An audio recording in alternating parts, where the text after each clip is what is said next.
Durante una reciente entrevista concedida por un prelado de alto rango a EWTN, surgieron algunas declaraciones controvertidas. El Papa Benedicto XVI había previsto la crisis en la Iglesia con mucha antelación y había hablado de ella con mucha antelación. Quédate hasta el final para entender lo que se dijo y por qué pesa tanto ahora. No es un observador externo ni un comentarista tardío el que habla. Se trata de Monseñor Georg Ganswein, arzobispo, actualmente nuncio apostólico en los países bálticos, pero sobre todo secretario personal de Joseph Ratzinger durante casi 20 años, primero como cardenal, luego como pontífice y finalmente como papa emérito. Una figura que compartió la vida cotidiana, el trabajo, el silencio y las preocupaciones de Benedicto XVI desde dentro, sin filtros mediáticos. A lo largo de la entrevista, Ganswein nunca utiliza el lenguaje de las revelaciones privadas. No habla de visiones ni de mensajes secretos. Sin embargo, la imagen que emerge es inequívoca. Benedicto XVI había formulado un diagnóstico profundo y coherente de la dirección que estaba tomando la Iglesia y había previsto sus consecuencias. Según se informa, los análisis de Ratzinger no surgieron durante su pontificado ni fueron una reacción tardía a la secularización avanzada. Se remontan a los años 1960 y 1970, en el periodo inmediatamente posterior al Concilio Vaticano II, cuando gran parte del mundo católico hablaba de una nueva primavera y de una gran apertura. Justo entonces, mientras el entusiasmo dominaba el discurso eclesial, Ratzinger comenzó a advertir sobre una transformación silenciosa, pero radical del cristianismo. El punto central, reiterado en la entrevista, es que Benedicto XVI no temía al mundo moderno en sí mismo, ni rechazaba el diálogo. Su alarma se debía más bien a la pérdida de lo esencial, es decir, a la progresiva reducción de la fe a un factor secundario, opcional y decorativo. Cuando el cristianismo deja de ser fundamento y se convierte en accesorio, explicó Ratzinger, todo lo demás queda vacío. Ganswein recuerda cómo Benedicto XVI insistió en una distinción clara.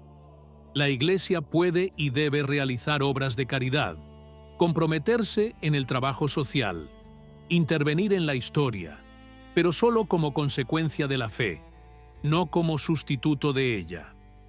Cuando la acción precede al culto, cuando la organización sustituye a la doctrina, cuando el consenso se vuelve más importante que la verdad, entonces la Iglesia deja de ser ella misma. En este sentido, el arzobispo recuerda una declaración particularmente dura de Ratzinger.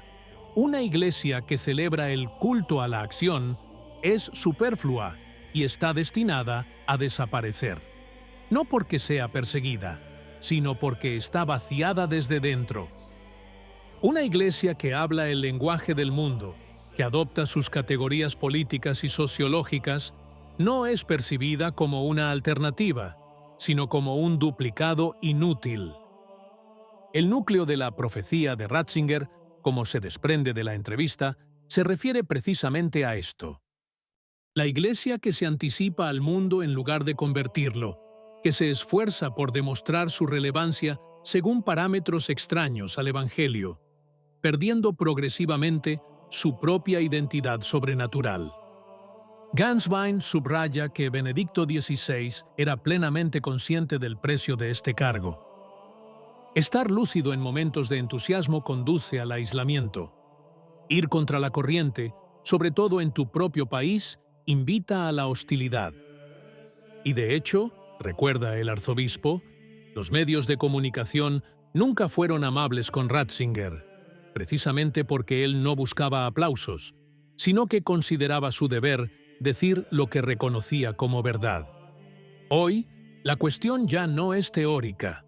Durante la entrevista, se establece una comparación implícita, pero clara, entre la situación de la Iglesia en Europa occidental y la de otros contextos, como los países bálticos. Allí donde el cristianismo ha sido perseguido, donde la fe nunca se ha dado por sentada, aún aparece como una realidad viva, clara y reconocible. En Occidente, sin embargo, la fe a menudo se percibe como una opción entre otras, sino como una reliquia del pasado. Y es precisamente aquí donde las palabras de Benedicto XVI adquieren un tono inquietante. Lo que predijo se ha hecho realidad: iglesias vacías, disminución de vocaciones, confusión doctrinal y pérdida de credibilidad moral. No por falta de instalaciones ni de fondos, sino por una progresiva desmaterialización del contenido de la fe. Ganswein no acusa a ningún culpable individualmente, pero su discurso revela un hecho claro. Muchos no quisieron escuchar cuando todavía era posible corregir el rumbo. Los análisis fueron desestimados por pesimistas, las advertencias por conservadoras, los llamados a la claridad interpretados como rigidez. Solo hoy, cuando los procesos están avanzados y a menudo irreversibles, esas palabras se releen con otros ojos. Un pasaje particularmente significativo se refiere al concepto de desmundanización, expresado por Benedicto XVI durante su viaje a Alemania. Ganswein aclara que el término fue distorsionado deliberadamente. No se trató de una batalla económica, ni de una cruzada contra instrumentos jurídicos o fiscales, sino de una invitación a hacer un inventario espiritual, distinguir lo que verdaderamente sirve a la misión de la Iglesia de lo que, con el tiempo, se ha convertido en una carga.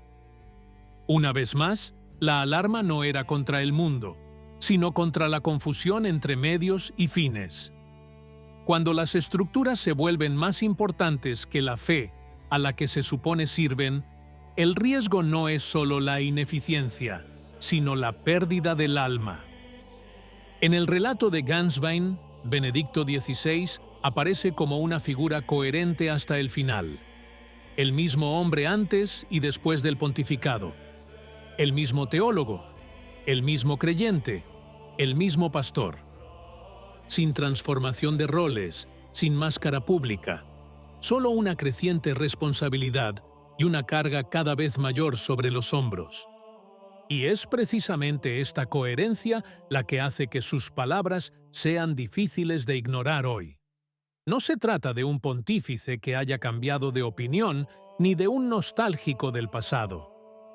Se trata de un hombre que ha mantenido una línea de pensamiento coherente durante décadas y que ha visto sus análisis confirmados uno tras otro. La entrevista no termina con una nota triunfal. No hay complacencia en decir «tenía razón». Al contrario, surge una nota de amargura. Acertar demasiado pronto a menudo significa ser ignorado. Y cuando la realidad confirma el análisis, el precio ya se ha pagado. ¿Qué opinas? Si te gustó el video, comenta «Amén». Que Dios te bendiga.